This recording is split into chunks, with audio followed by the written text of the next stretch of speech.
참 낙심이다. 우리가 뭔가 길을 잃은 것 같다. 또 지쳤다. 또 어디서부터 망가졌는지 가늠도 잘 안 된다. 이런 말씀들을 우리가 듣게 됩니다. 또 한편으로는 왜 민초인 내가 이렇게 애를 끌어야 하나? 또 도대체 뭘 해야 하는 건가? 그리고 승리에 대한 뚜렷한 상은 또 없으면서 우리가 막연하게 뭐 이길 수 있는 거냐? 이런 생각도 듭니다. 그러면서 나는 어디에 있는 건지, 내가 진정 원하는 게 뭔지, 도대체 정리되어 있는 게 뭔지, 어디서부터 어떻게 다시 출발해야 하는지 밤에 온통 헷갈립니다. 그러면서 우리는 왜 다 뿔뿔이냐? 이렇게 이제 한탄도 나오고, 어떻게 뜻을 모을 수 있느냐? 과연 모을 수 있을까?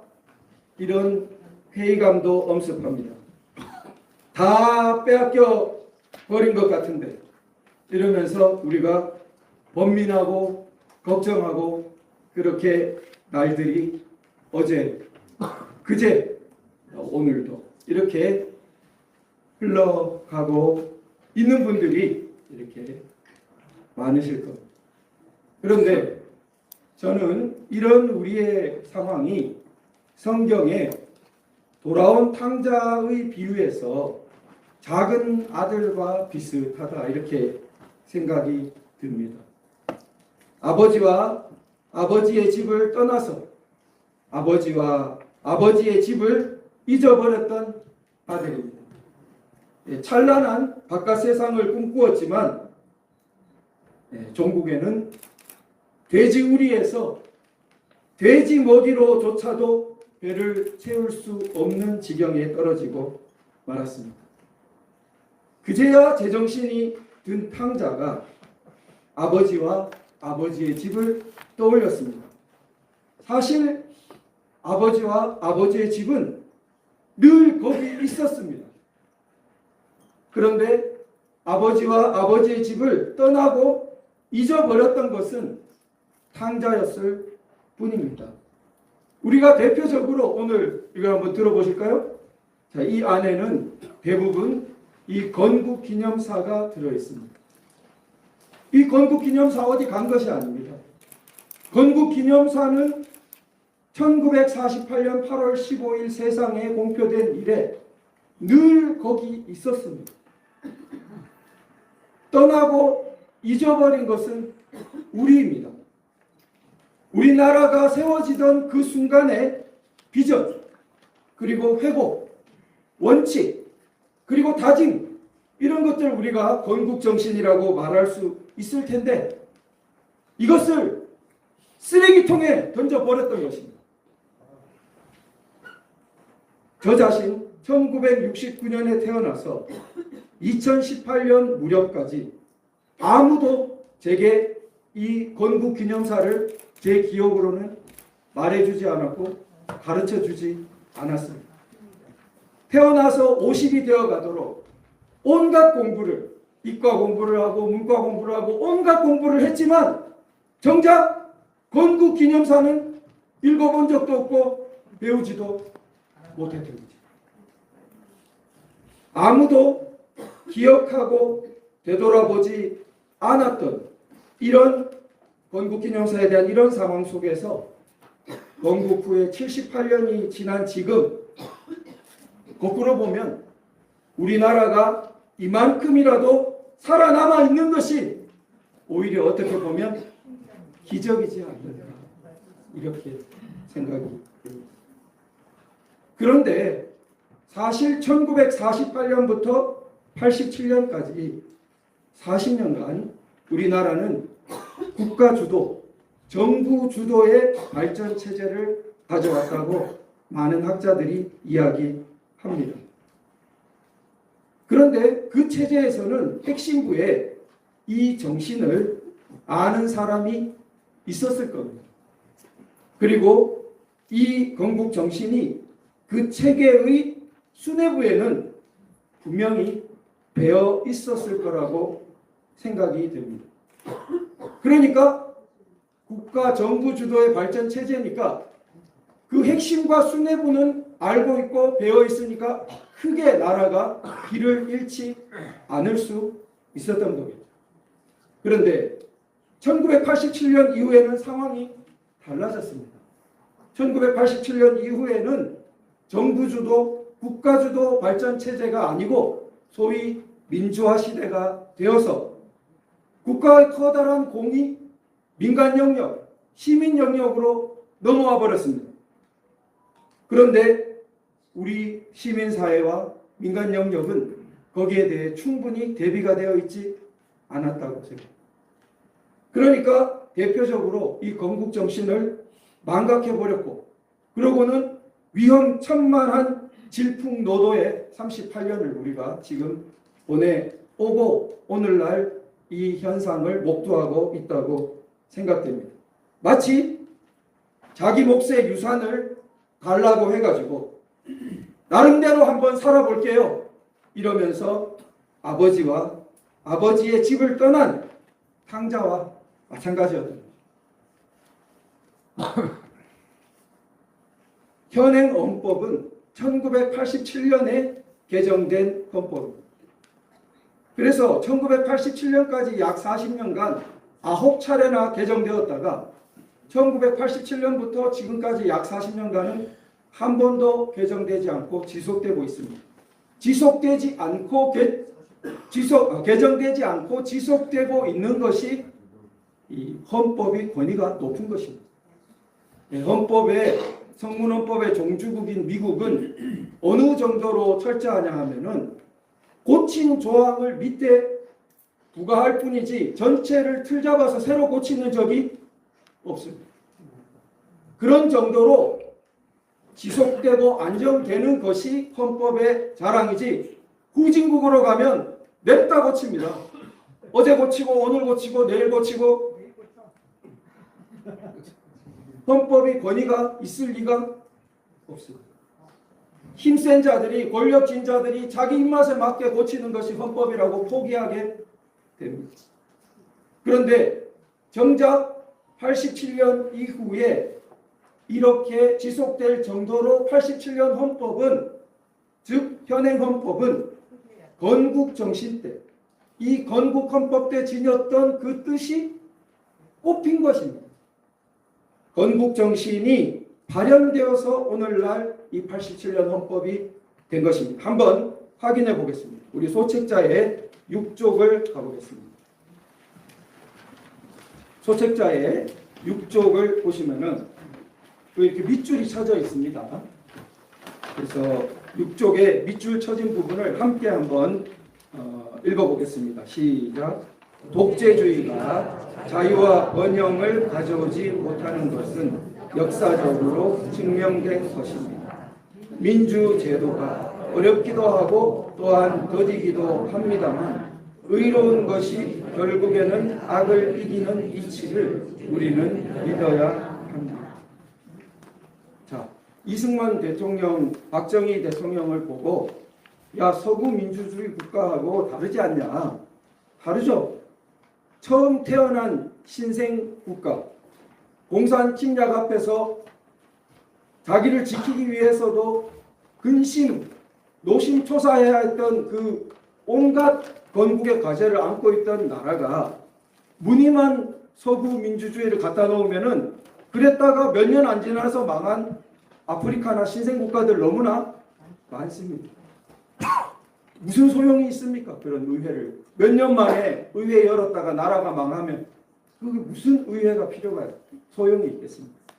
그래서 어떤 사람은 아니 민주주의 그렇게 제대로 할 것도 아니면서 건국기념사에 뭐하러 이렇게 민주 이야기를 해놨냐. 너무나 단견이죠. 건국기념사의 자리에서 무엇이 원칙이고 무엇이 우리가 나아갈 바인지를 분명히 밝혀놓았습니다. 그때 당시에도 신생국가는 총통처럼 이렇게 독재정치를 해야 된다고 하는 사람들이 많았지만 이승만 대통령은 원칙이 민주주의다, 민주제도다, 원칙을 분명히 못을 박았기 때문에 우리나라는 40년이 지나서 1987년 때 서구 민주 국가와 비슷한 모습의 그런 헌법 체제로 나아갈 수 있었던 것입니다. 그런데 40년 동안 무르익어서 서구식 자유민주화 시대를 여는 데 이르렀지만 정작 1987년을 자세히 보면은 거기에는 세 가지 흐름이 들어 있습니다. 첫 번째, 1987년을 미완의 혁명이라고 보는 것입니다. 이 미완의 혁명은 온갖 데 다 붙입니다. 4.19도 미완의 혁명, 1980년 5월도 미완의 혁명, 1987년 6월도 미완의 혁명, 촛불혁명도 미완의 혁명. 핵심은 대한민국을 부정하는 겁니다.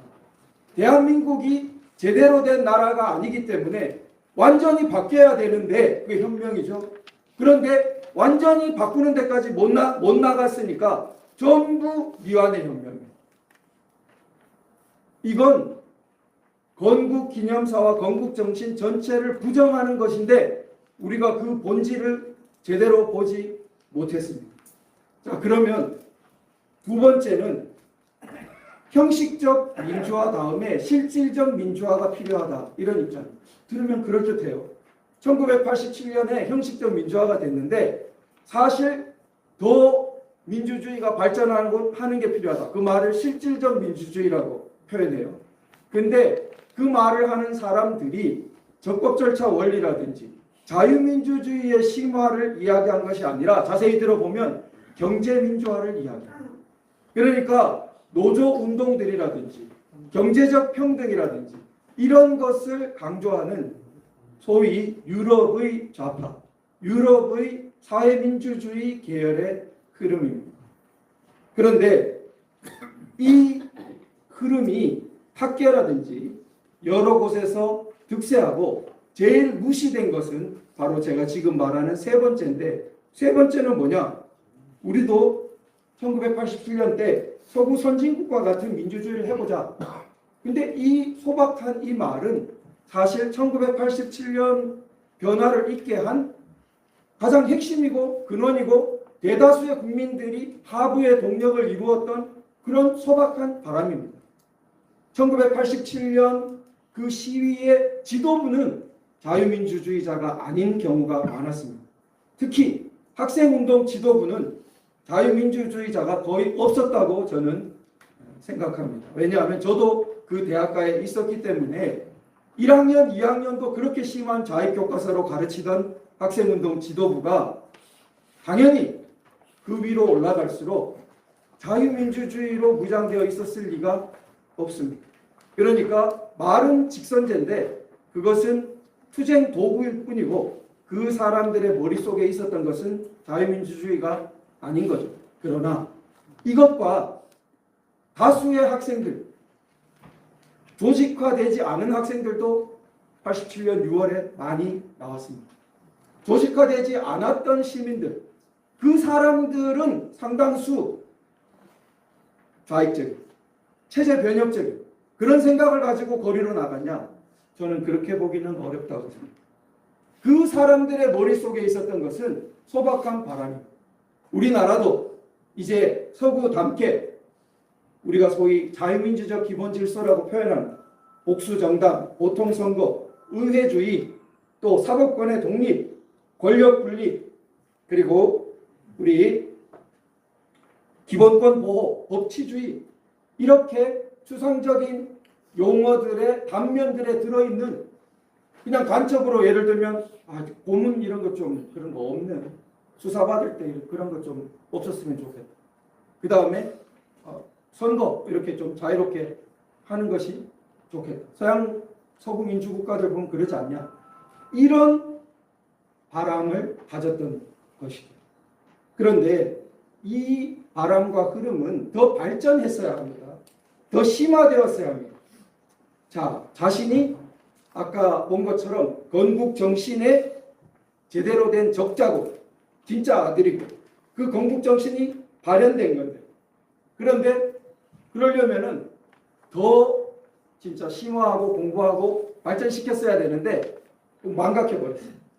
마치 아버지와 아버지의 집을 떠나버리고 팽개쳐버린 거랑 마찬가지입니다. 우리가 익히 알듯이 시민단체라는 말이 이상한 그냥 정파, 타당, 그리고 이권단체처럼 변하고 말아버린 것입니다.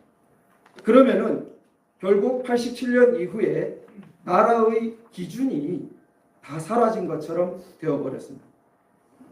대한민국을 사실은 마음속으로 부정하는 미완의 혁명이라고 하는 그러한 태도가 우리 10년 전 탄핵 광풍 때 촛불혁명 그러듯이 알 수 있듯이 최근에도 이름을 이제 빛의 혁명이라고 지어가지고 좀 말하다가 이번에는 촛불혁명처럼 계속 줄기차게 쓰지는 못하더라고요.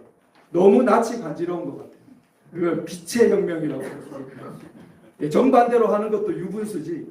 그러니까 암흑혁명이라 할 수는 없고 빛의 혁명이라 해놓고 자기들도 좀 너무 캥기는지 자주 쓰는 것은 못 봤습니다. 뭐라고 이름 붙이건 그 사람들은 다 미완의 혁명이라는 구도에 있는데 이런 흐름이 전성시대가 되니까 소위 두 번째 실질적 민주주의가 필요하다. 이런 분들 중에 좀 진정성 있는 분들은 뭐냐 하면 형식적 민주주의라고 부르는 이런 자유민주주의 제도 자체는 존중하는 사람입니다. 그런 사람들조차 겁을 먹어버리게 됐습니다. 왜냐하면 대한민국을 부정하는 이런 흐름은 자유민주 체제 자체를 완전히 위태롭게 하니까 이건 자기들이 생각하는 사회민주주의를 실현할 수 있는 바탕이 되는 게 아니라 다 쓸려가게 생겼다. 이렇게 걱정하게 된 것입니다. 그래서 이 사람들이 이렇게 위축될 정도니까 진짜 시민들이 소국민주국가 같은 데로 우리도 나가야지 하고 바랐던 사람들을 계승한 자유민주주의를 바라는 사람들은 오늘날 뭐라고 불리고 있습니까? 그 사람들은 극우라고 불리고 있습니다. 그러니까 이게 우리나라가 세워지기 직전에 45년 해방 때부터의 그 혼란기와 마찬가지입니다. 자기들 스탈린 이런 사람들을 따르는 박헌영 같은 사람들이 스스로를 진보적 민주주의라고 부릅니다. 자기는 진보적 민주주의고 진보적 민주주의라는 사람들이 수백만 명 강제수용소에서 죽게 하는 체제를 좋은 체제라고 하는 그런 사람들이고 자기들 스펙트럼에서 제일 먼 진짜 자유민주주의를 세우려고 하는 이승만 대통령 같은 사람 뭐라고 부릅니까? 극우 반동이라고.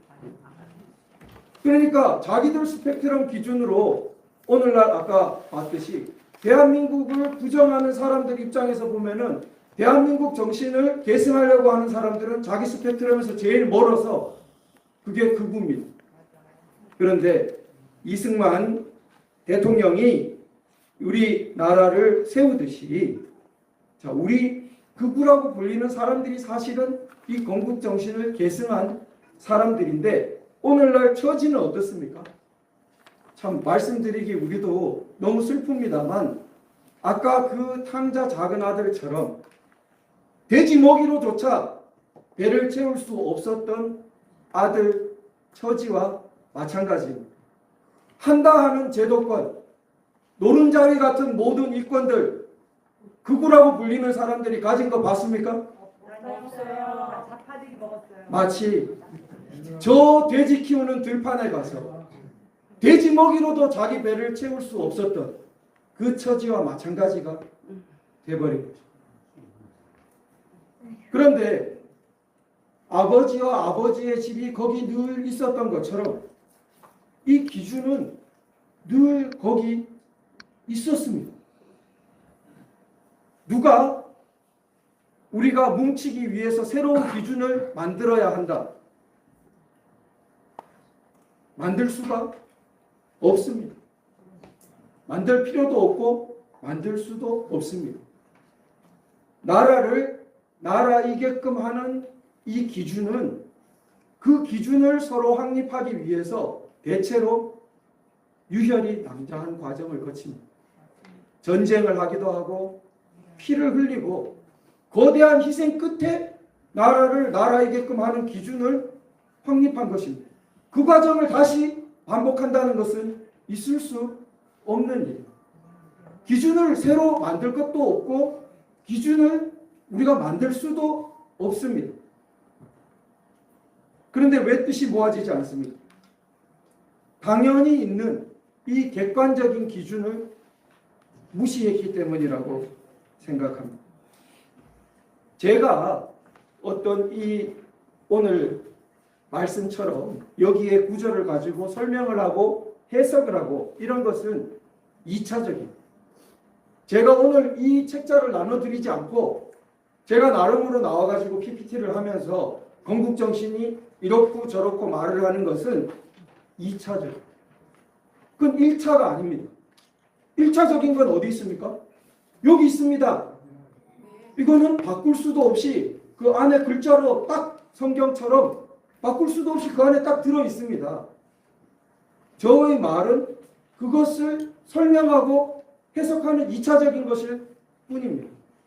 그러니까 이 지위에 해당하는 것이 우리가 없느냐? 있다는 것이죠.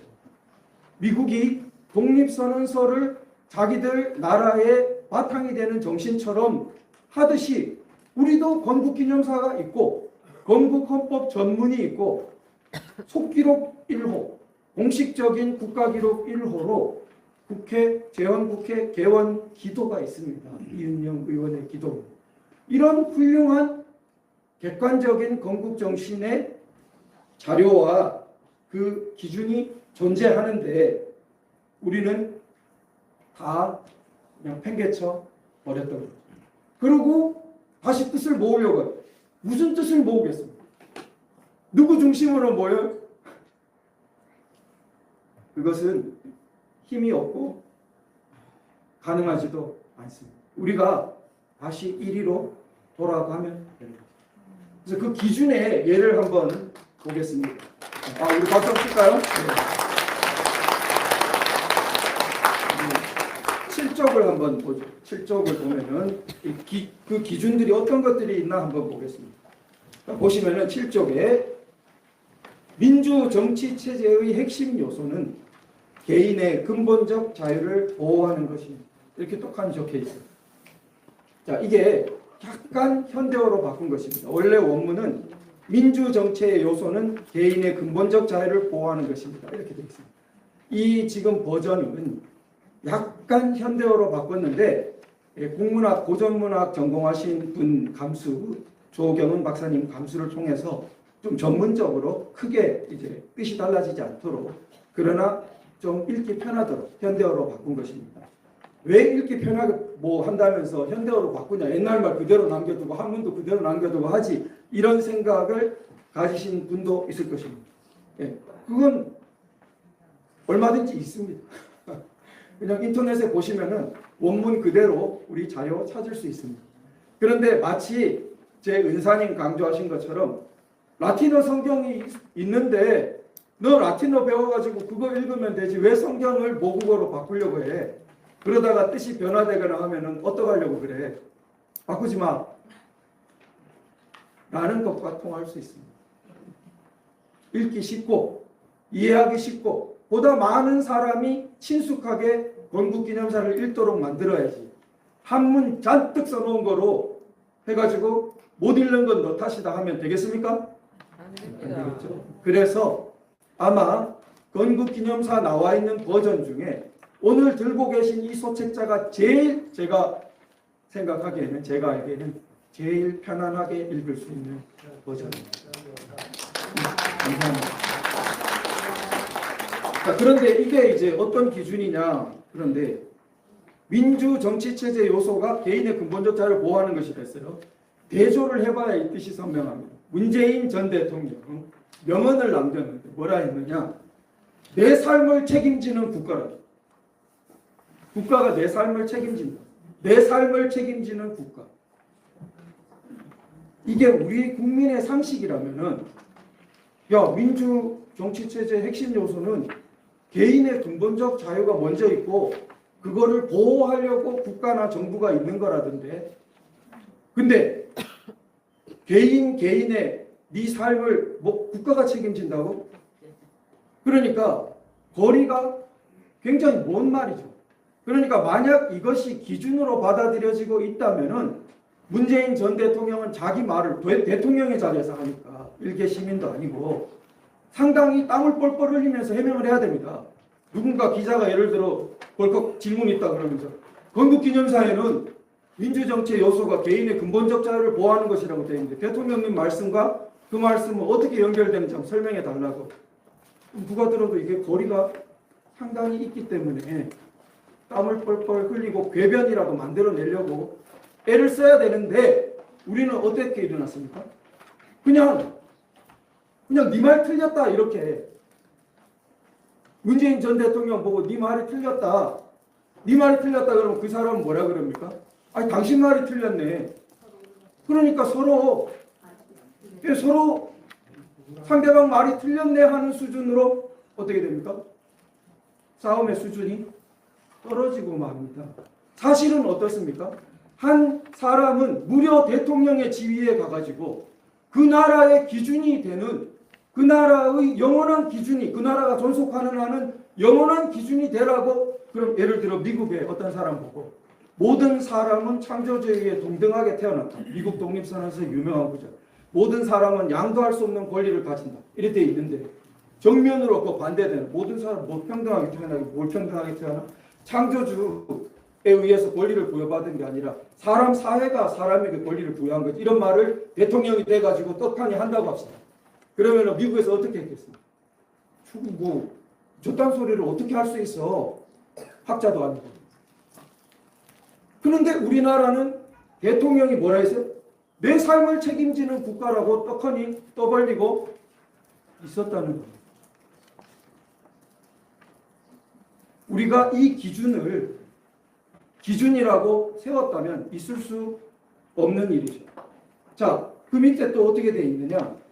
그 자유가 대표적으로 개인의 표현과 집회와 종교와 사상의 자유라고 많은 자유 중에서도 제일 먼저 언론 자유에 해당하는 표현, 그 다음 집회, 종교, 사상을 근본적인 자유의 예로 들었습니다. 그런데 문재인 정부 때 어떻게 됐죠?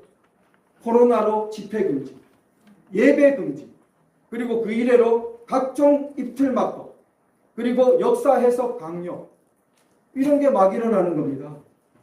건국기념사에서 근본적 자유 중에 강조한 것이 4가지가 있는데 그게 표현, 집회, 종교, 사상이다. 이걸 우리가 국민 상식으로 가지고 있었다면 도대체 너는 하는 일마다 어떻게 그렇게 건국기념사 기준하고는 정반대로 나가고 있느냐? 대통령이 되어가지고 어떻게 그렇게 정반대로 하느냐? 라고 국민적인 대소동과 항의가 일어났어야. 자, 그래서 오늘날 아까 전과 같은 그런 반대 행위를 하면서 한편으로는 국가기관에 뭘 비치했습니까? 노동신문을 비치했습니다. 국가기관에 노동신문 비치할 때는 또 뭐라 그럽니까? 사상의 자유시장 어쩌고 저쩌고. 자, 이런 우리가 우롱을 당하고 있는데 또 예를 보겠습니다. 그 같은 페이지에 밑에 문단 둘째 줄 보시면은 우리는 개인의 자유로운 활동과 판단권을 위해서 쉬지 않고 싸워왔습니다. 우리를 압박하는 사람들은 오래전부터 자신들 나라의 전제 정치를 고집했지만, 자, 이 구절이 우리가 일본하고 싸웠지만 종족적으로 싸운 게 아니라는 거예요. 이게 이승만 대통령의 아주 그 깊은 지점입니다. 이승만 대통령이 뭐 일본 미워하고 일본과 싸운 거 유명합니다. 그런데 일본을 너네는 다른 종족이니까 싸운다 이렇게 한 게 아니라 우리를 뭐 하기 때문에 싸운다고 했습니까?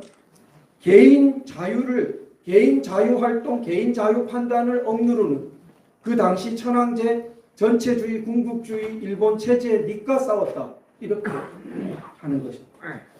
그러면은 지금 이 건국기념사의 구도는 전제 정치를 고집한다는 축하고 반대가 뭐예요? 개인의 자유를 보호한다는 것. 이렇게 딱 대비를 시키고 있습니다. 그렇습니까? 안 그렇습니까? 그래 보이죠? 예. 그런데 윤석열 대통령 탄핵 소추 1차 안에서 어떤 것이 국회의 이름으로 적혔습니까? 탄핵 사유가 북중로를 적대시한다는 게 탄핵 사유입니다. 자, 이것을 어떤 국제 정치의 문제, 우리가 야 미국이랑 동맹을 맺어야 되는데 그런 차원도 있지만 제가 지금 강조드리는 차원은 북중러 중에 개인의 자유를 보호하는 체제가 어디 있어요? 정도의 차이는 있지만 북한 제일 심하고 그 다음 중국이고 그 다음 러시아 옛날 소련은 심했지만 조금 그래도 아직도 그걸 개인의 자유를 보호하는 체제라고 하기에는 전제정치 블록에 더 가깝죠. 근데 셋을 묶어놓으면 북중러는 세계적인 전제정치 블록이에요.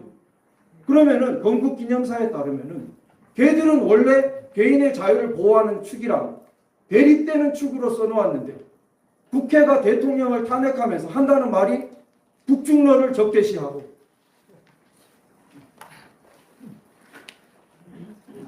그러니까 우리가 국민의 상식이 되어야 할 이 건국 정신이 잊혀지고 망각되니까 우리나라가 이렇게 혼돈에 빠진 거죠. 자, 그래서 이 종족주의가 아니라는 것을 조금 더 살펴보면요. 15쪽에 가보면은 줄친 부분에 위에서 이런 내쳐줄이 이렇게 되어 있습니다. 언제든지 우리가 원하는 바를 그 나라도 원한다면 우리 대한민국은 세계 모든 자유국과 친밀하게 지내는 것처럼 소련과도 친밀한 우위를 다시 나누기 위해 노력할 것입니다. 이 소련은 지금 러시아가 아닙니다. 이 소련은 그 직후에 북한하고 우리나라를 쳐들어와서 6.25 전쟁이 날 그 소련, 세계가 다 아는 공산정주국 소련. 그런데 이승만 대통령은 그 소련에 대해서도 뭐라 했습니까? 우리가 원하는 바를 그 나라도 원한다면 우위를 다시 나눌 수 있다. 그러니까 종족주의의 그런 흔적이 냄새가 없습니다. 자, 그런데 여기서 중요한 게 우리가 원하는 바예요. 내가 원하는 바가 아니에요. 각자 원하는 바, 내가 원하는 바 내가 알 수 있어요. 그것도 헷갈릴 수도 있겠지만. 그런데 그것 말고 우리가 원하는 바를 우리가 어떻게 알 수 있죠? 어려워요. 우리가 원하는 거, 내가 원하는 거, 옆에 사람 원하는 거 일치가 되냐? 생각이 다른 것 같은데. 그럼 우리가 원하는 바를 찾기 위해서 예를 들어 야 우리가 진짜 원하는 게 뭔지 우리가 서로 대화로 한번 알아보자. 알아보다가 밤새고 죽겠죠. 그래서 우리가 원하는 바 어떻게 알아요? 여기서 알아요. 여기서.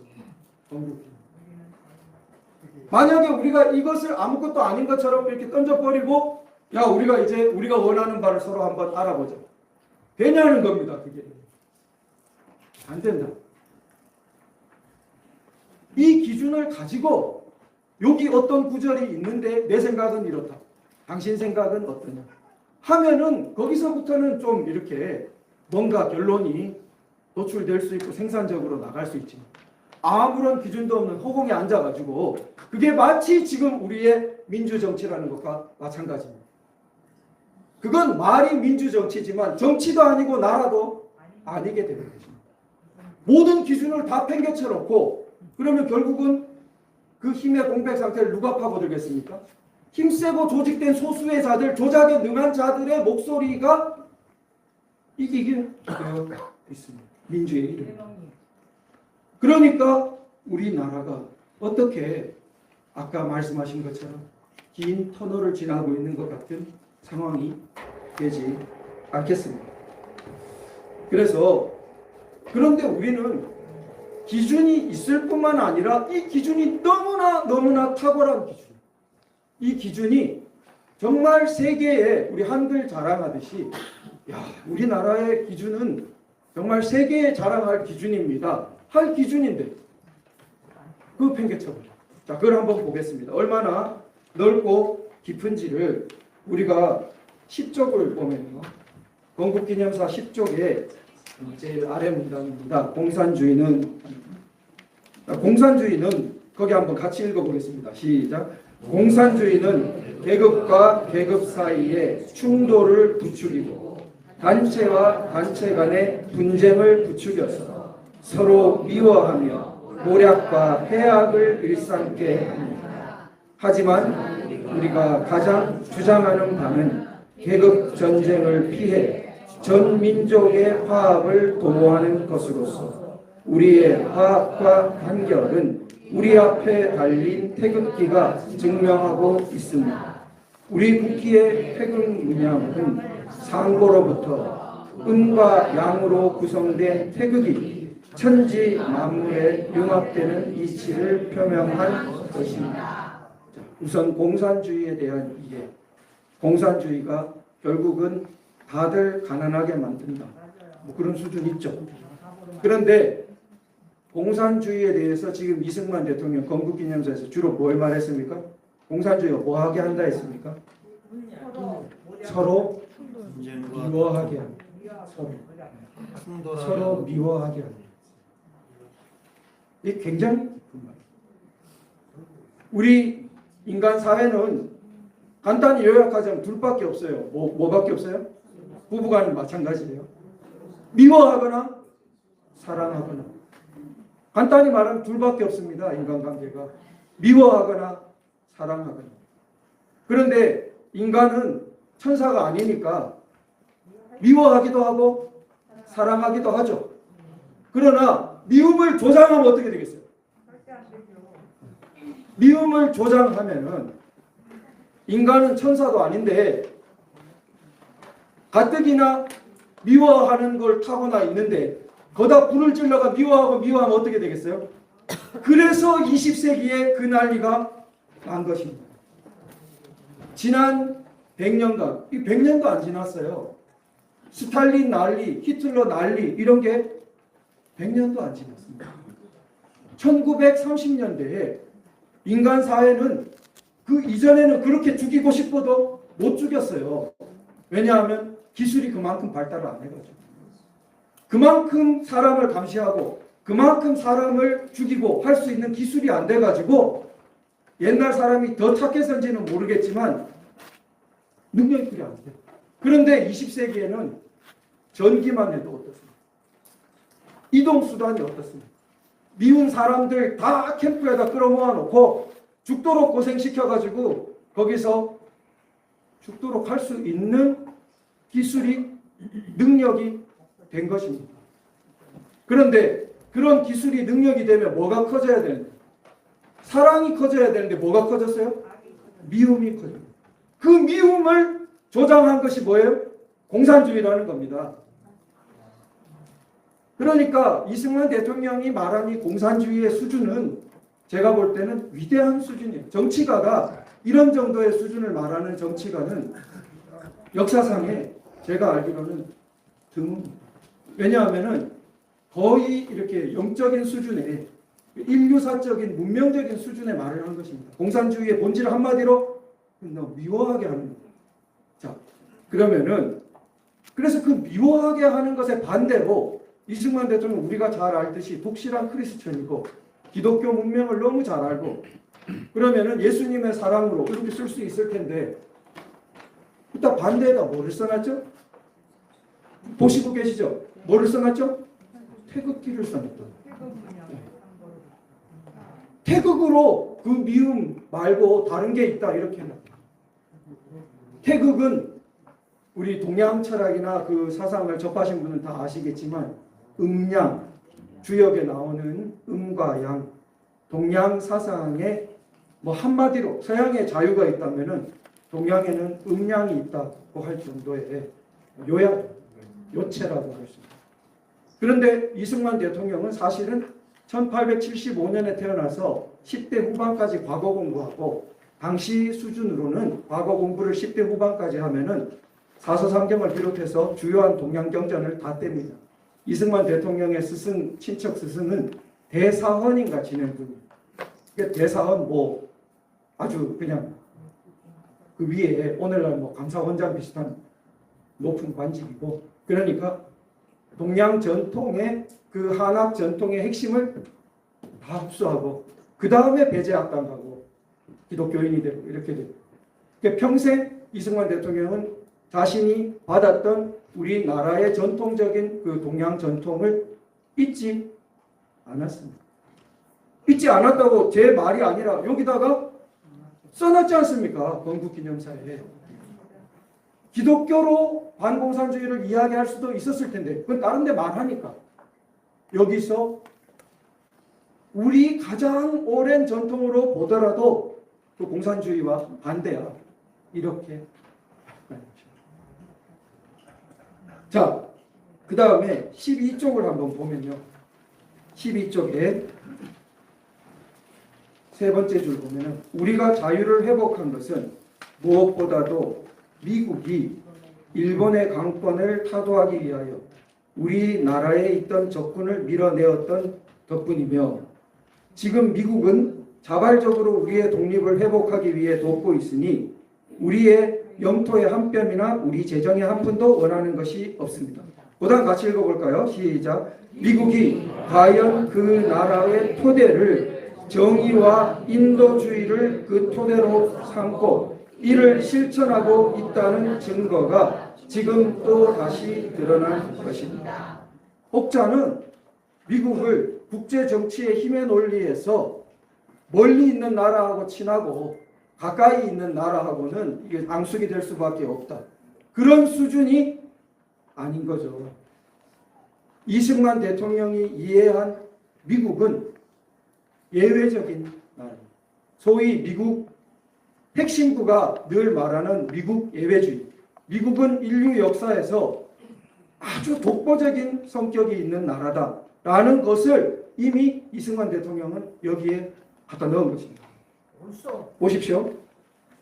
보통 도와주면 뭘 바라는데 미국은 도와주고 하나도 바라는 게 없는 나라다. 멀리 있어서가 아니라고 보고 있어요. 정의와 인도주의로 세워진 나라기 때문이다. 이때 이 원문은 인도입니다. 주의가 없어요. 근데 뜻을 생각해 보면 정의, 인도 그럴 때 그 인도는 휴머니즘, 인도주의, 박애주의 이런 거. 뭐 사람이 근본이다. 인본하고는 달라요. 박애주의에 가까운 거예요. 왜 우리 나이팅게일 그리고 적십자 그러고 가가지고 전쟁포로한테 가혹행위 하지 말고 뭐 이런 거 인도주의라 그러죠. 인도주의 실천 의사 그러고 그런 인도. 미국이 그런 나라다. 정의와 인도의 나라다. 근데 이 정의 인도가 건국 헌법 전문에 또 나옵니다. 이거 우연히 들어간 게 아니에요. 정의 인도라는 말이 아주 꽉 박혀 있어가지고 건국 기념사에도 쓰고 건국 헌법 전문에도 쓰는데 그게 미국을 핵심적으로 정의 인도라고 보는 겁니다. 그러니까 또 한 대목이 있는데 이게 우리 앞부분을 보시면은 가장 앞에 4페이지입니다. 4페이지를 보시면은 주침 부분에 스스로 통치하고 스스로가 주인된 정부 밑에서 자유의 공기를 호흡하며 이렇게 되어 있습니다. 스스로 통치한다. 그게 이제 자치라고 그러죠. 우리 뭐 오늘날은 자치경찰 미워 막 이러고 이제 그런 거 수준 말고 정부를 선거로 구성하는 것이 자치입니다. 왕이 세습해가지고 이어받아가지고 하는 것은 자치라 그러지 않죠. 예, 대표를 자기가 뽑아서 보내가지고 의논하게 하는 것이 자치입니다. 그런 자치의 모습을 인류 역사에서 뚜렷하게 드러낸 게 어디입니까?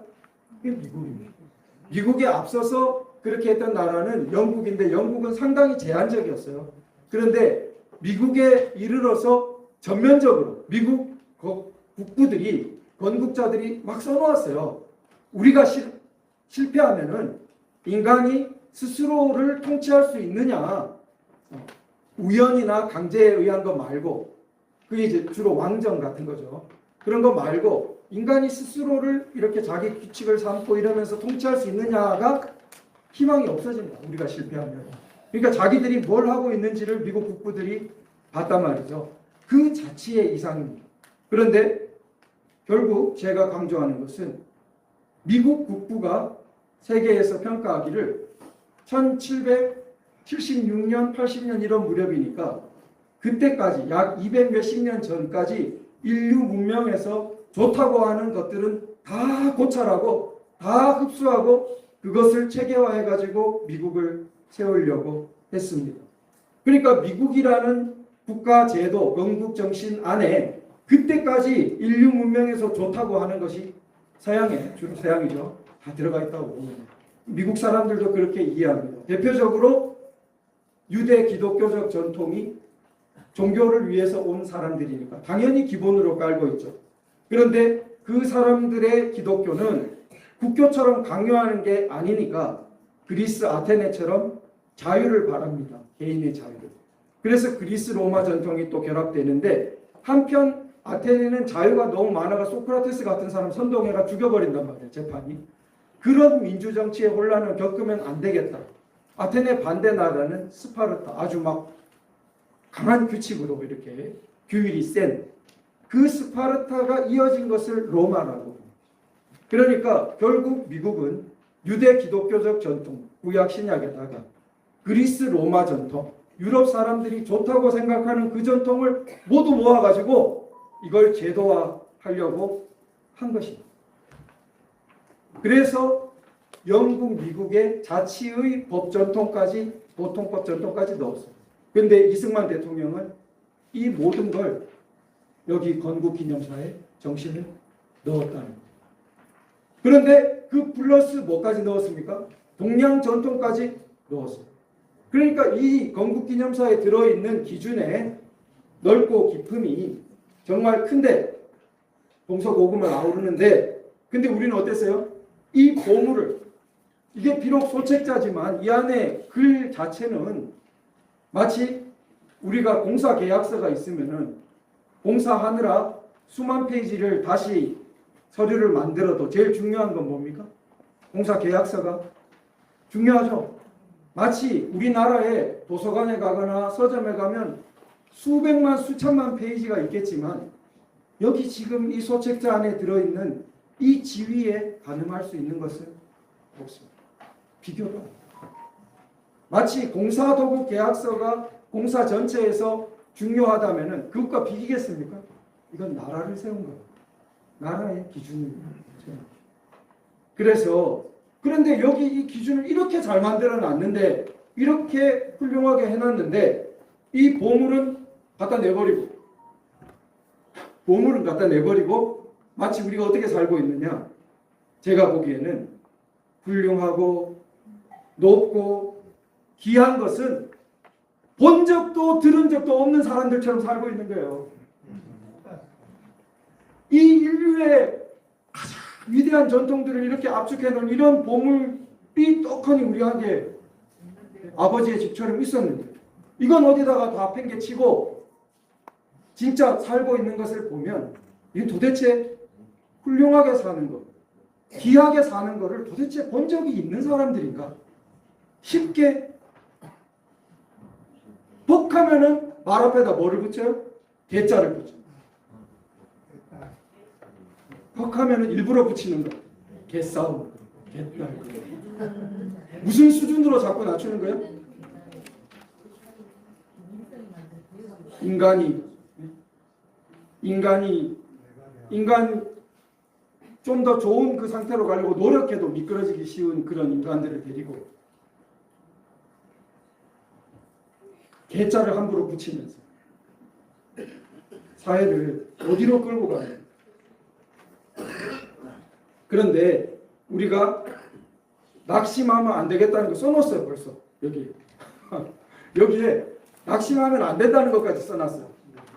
예언서 같아요. 자, 그리고 봅시다. 자, 우리 5쪽에 보시면은 5쪽에 줄친 부분이 있어요. 자, 같이 한번 읽어보겠습니다. 우리는 거기 시작. 우리는 모든 방해와 장애에 대해 잠깐의 악감정이나 낙심하여 애걸하는 모습을 보이지 않고 오직 인내와 정당한 행동으로 극복해 왔습니다. 오늘날이 낙심천만의 상황이지만 이승만 대통령이 나라 세우기 전 상황과 비교하면 어떻습니까? 비교할 수 그때 일제가 우리 앞에 장벽으로 느껴졌던 것은 오늘날 우리가 낙심하기 쉬운 상황과 비교해 볼 때 비교가 되겠습니까? 비교할 수 없습니다. 일본이 미드웨이 해전에서 미군에게 패전하기 전까지 약 1941년 2년 그 무렵 전까지 지지 않는 일본. 그 일본 섬에서 온 아시아를 휩쓸고 마침내는 미국의 하와이까지 때리면서 그때까지 일본은 지지 않고 갔습니다. 그런 거대한 일본을 앞에 두고 이승만 대통령은 한 번도 희망을 버리지 않았다고 써져 있어요. 낙심 안 해요. 낙심하지 않았어요. 인내하고 정당한 행동으로 극복해 왔습니다. 그리고 이런 모범이 앞에 있는데 우리가 낙심하면 되겠습니까? 안 되죠. 자, 그런데 묘한 말이 있어요. 묘한 말이. 그 아래에 줄친 부분 위에 있는 부분인데요. 그 두 번째 문단의 셋째 줄인데 우리가 앞으로 할 일은 우리의 애국심과 노력으로 우리 대한민국을 반석 같은 기초에 두는 것입니다. 이에 대하여 공헌과 희생을 많이 한 국민들은 더 큰 희생과 더 굳은 결심을 해야 할 것이요.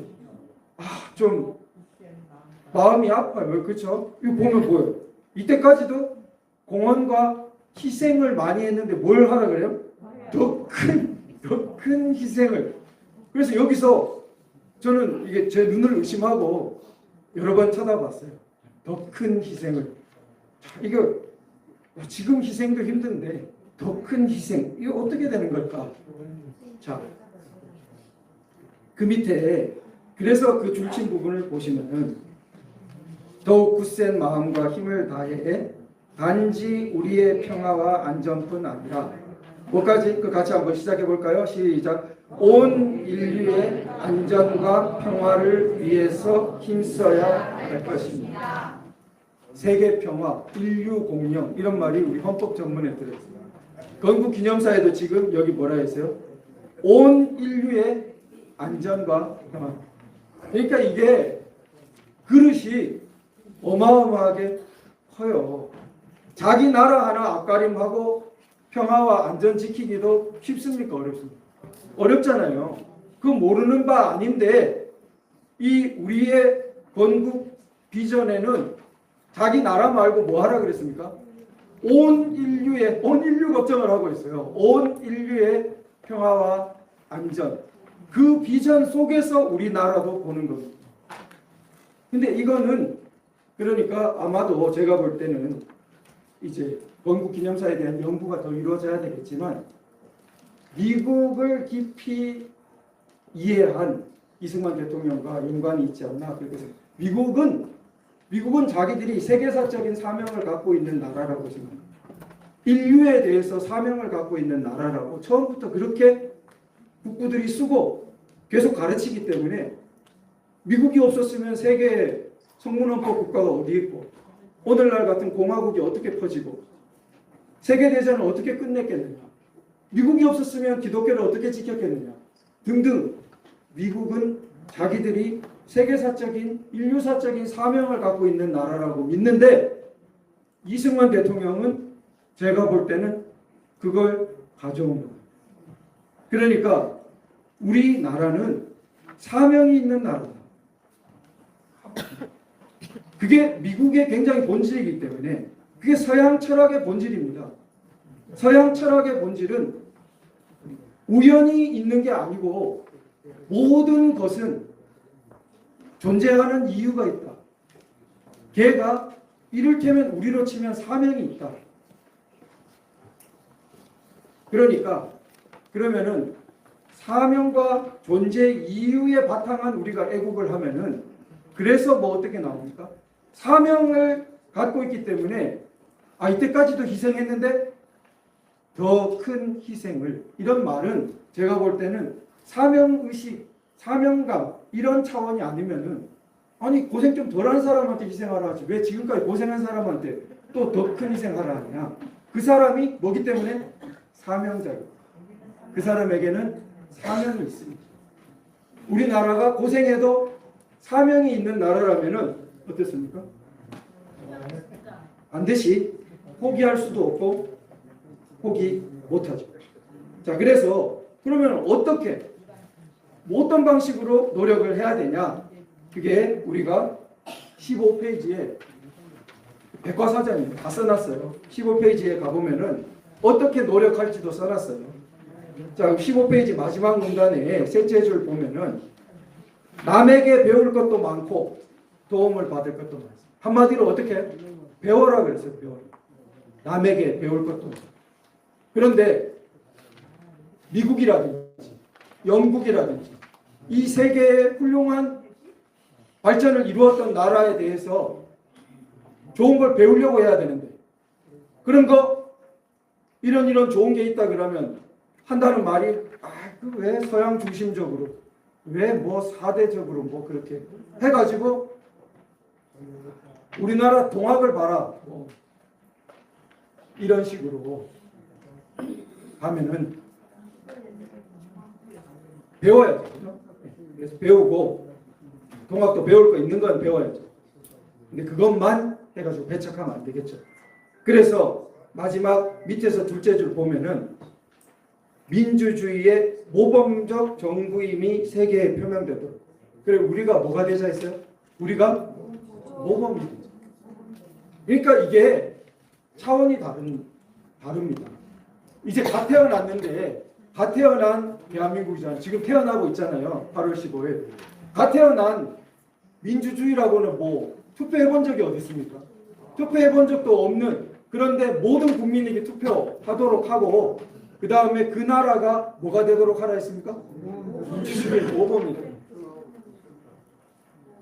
그런데 이런 부분을 우리가 이제 잊고 버려버렸는데 그럼에도 불구하고 사실은 우리의 역사는 이 맥으로 이어져 왔습니다.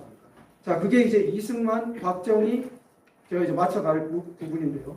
이승만, 박정희 이 우리 현행 헌법, 87년 헌법, 그 다음에 자유통일 이런 단계로 우리가 꾸준히 이렇게 우리도 모르는 사이에 이렇게 온 것입니다. 이 서사를 그런데 이제는 자각적으로 우리는 이렇게 이승만, 박정희, 87년 헌법, 자유통일 이런 라인에 있습니다. 좀 해줘야 되는데 당신의 스토리가 어떻게 됩니까? 이렇게 물어보면은 자 우리가 자기소개를 해보라고 스토리가 어떻게 됩니까? 하면은 좀 정리가 돼 있어야 되잖아요. 우리 개인이 나는 뭐 어디서 태어나서 어쩌고 뭐 이렇게 돼야 됩니다. 말을 시켜보면 횡설수설하면 어떻겠습니까? 그 사람을 이해하기도 어렵고 그 사람의 생각이 확산되기도 어렵죠. 마치 우리 대한민국의 정통적인 이 흐름이 그런 모양새라고 생각합니다. 너의 스토리를 말해봐라 이러면 간단하게 우리는 이승만, 박정희, 87년 헌법, 자유통일의 흐름으로서 이렇게 딱 해줘야 되는데 뭐 이 사람 이 말하고 저 사람 저 말하고 그러니까 도대체 대한민국의 스토리라는 건 뭔지 묘해 불능 이렇게 돼 있으니까 대한민국을 정통적으로 하는 정당이 출연하기가 쉽겠습니까? 어렵겠습니까? 어려워요. 마치 세력이 커질 수가 없어요. 자기 개인에게 너의 라이프 스토리를 말해봐. 네가 누군지 소개해봐 했을 때 짧게 압축적으로 인상 깊게 말하지 못하는 사람이랑 마찬가지. 횡설수설하는 거예요. 그 사람이 어떻게 확장될 수가 있겠습니까? 그 사람의 일들이. 우리가 그래서 그런데 여기에 다 있다 이거예요. 건국기념사에. 이 짧은 글 속에. 한번 볼까요? 자, 10페이지. 과연 다 있는가? 제가 고태우 거짓말하는 거 아니에요. 한번 봅시다. 자, 그러면 10페이지 첫째 줄에 보시면은 자, 같이 한번 읽어보죠. 시작. 과거의 정부나 사회는 양반들의 생활을 가장 귀중히 여겼습니다. 지금부터는 이 사상을 다 버리고 새로운 사상으로서 모든 사람이 균일한 기회와 권리를 갖고 개인의 신분을 존중하며 노동을 우대하여 법률 앞에서 동등하게 보호할 것입니다. 여기 벌써 이승만 대통령은 이승만 대통령 이전하고 자기 시대하고 이 몇 줄에 다 써놨어요. 그렇죠? 이승만 대통령 이전 사회라는 거는 뭐예요? 양반 사회예요. 균일한 권리가 없어요. 그게 전 근대 문명이라고 우리가 알고 있는 바입니다. 그리고 이승만 대통령도 그 시대에 태어나서 근대 문명으로 전환되는 대역사를 살고 근대 국가를 세운 거예요. 그 여기 압축되어 있다면. 자, 이승만 대통령 지금 나왔죠? 그 다음에 그 밑에 문단을 보면은 이 정부가 결심하는 바는 국제 통상과 공업을 우리나라의 필요를 따라 발전시키는 것입니다. 또 두 줄 더 내려오면은 농장과 공장이 생산한 것을 외국에 수출하고. 이거 지금 누구 말 듣는 것 같아요? 박정희 대통령 말 듣는 것 같죠? 수출 입국, 공업 입국, 우리나라 잘 살게 해야겠다. 보통 사람들의 생활 수준이 향상돼야 되겠다. 건국기념사에 이미 방향이 제시되어 있는 것입니다. 어디 갑자기 나온 게 아니란 말이에요.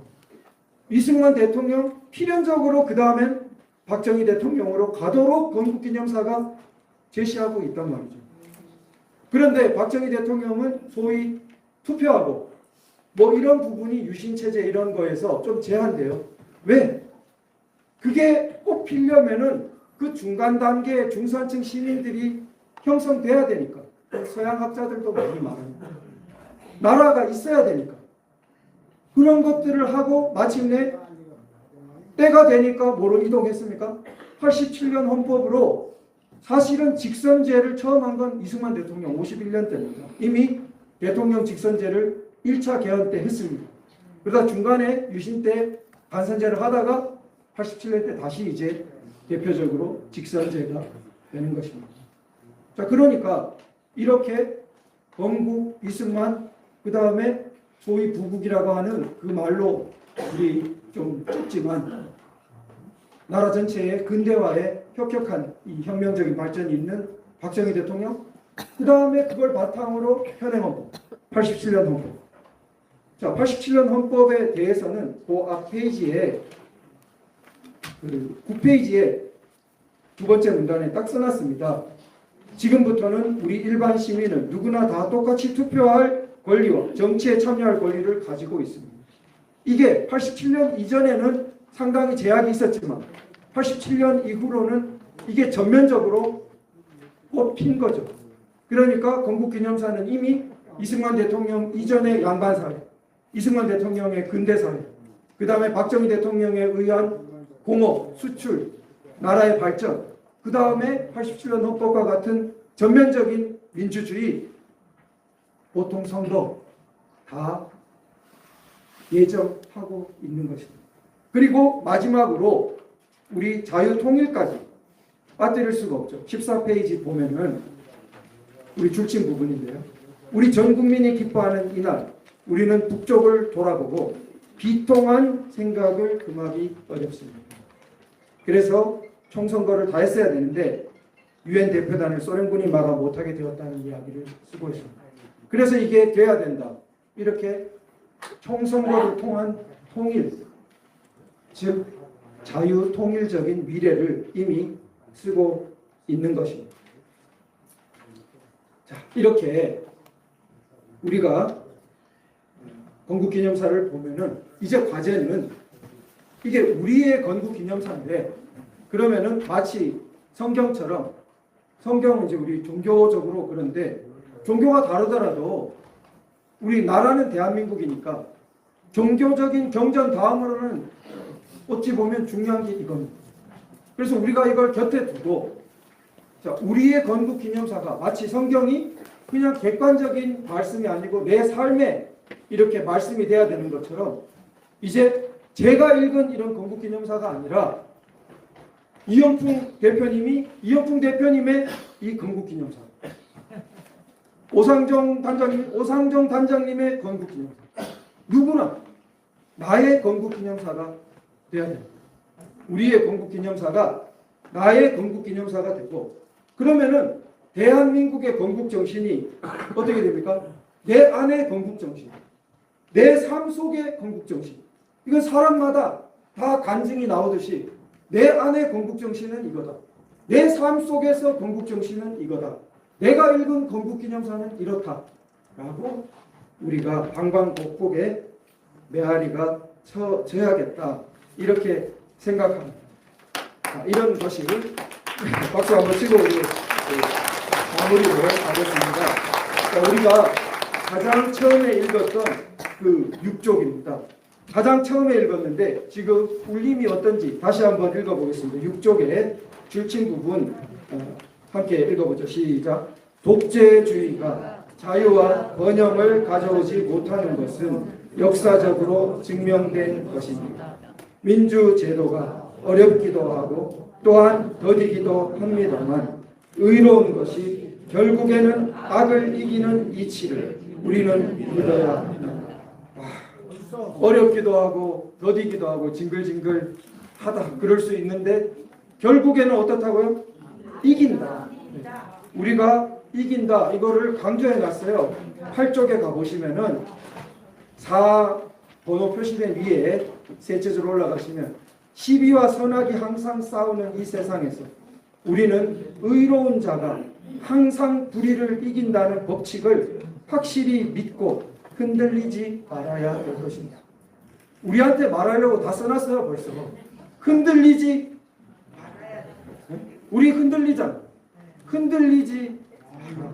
이렇게 써놨다. 그래서 이승만 대통령의 유언처럼 갈라디아서 5장 1절에 그리스도께서 우리를 자유케 하시려고 자유를 주셨으니 그 다음 뭐예요? 그러므로 굳게 서서 다시는 종의 멍에를 매지 말고 굳게 서서 이게 흔들리지 마. 확실히 믿고 흔들리지 말고 굳게 서서. 자, 굳게 서 있는 사람들이 오늘 여기 오신 우리 애국자 분들이죠? 네. 우리가 함께 나라를 살릴 것입니다. 우리에게는 뭐가 있어요? 우리 제목처럼 미래를 밝히는 미래의 길을 밝혀주는 등대가 있어요. 우리는 어두운 밤바다를 이게 표류하고 헤매고 있는 게 아니라는 겁니다. 우리는 기적의 재료가 여기 있어요. 이 기적의 재료가 우리가 모르고 있고 처박아 버렸을 때도 작동해서 아까 전에 보셨듯이 양반 사회에서 근대 사회 그리고 수출 공업 입국으로 마침내 민주화 시대로 다 이끌어 왔단 말이에요. 기적의 재료가 있고 이 기적의 재료는 검증된 재료예요. 그러니까 이 검증된 재료를 가지고 우리가 다시 한번 이 무기를 들고 나아가면은 우리는 반드시 어떠한데 승리하게 되어 있다는 거죠. 그래서 우리가 일어서서 구호를 한번 외치고 마치겠습니다. 한번 불편하지만 일어서서 제가 선창으로 대한민국을 하면은 살리자 이렇게 한번 화답을 해주시면 좋겠습니다. 3번 하겠습니다. 마지막에는 이어서 하고요. 대한민국을 살리자! 대한민국을 살리자! 대한민국을 살리자! 다 같이 붙여서 한번 해보겠습니다. 시작! 대한민국을 살리자! 감사합니다.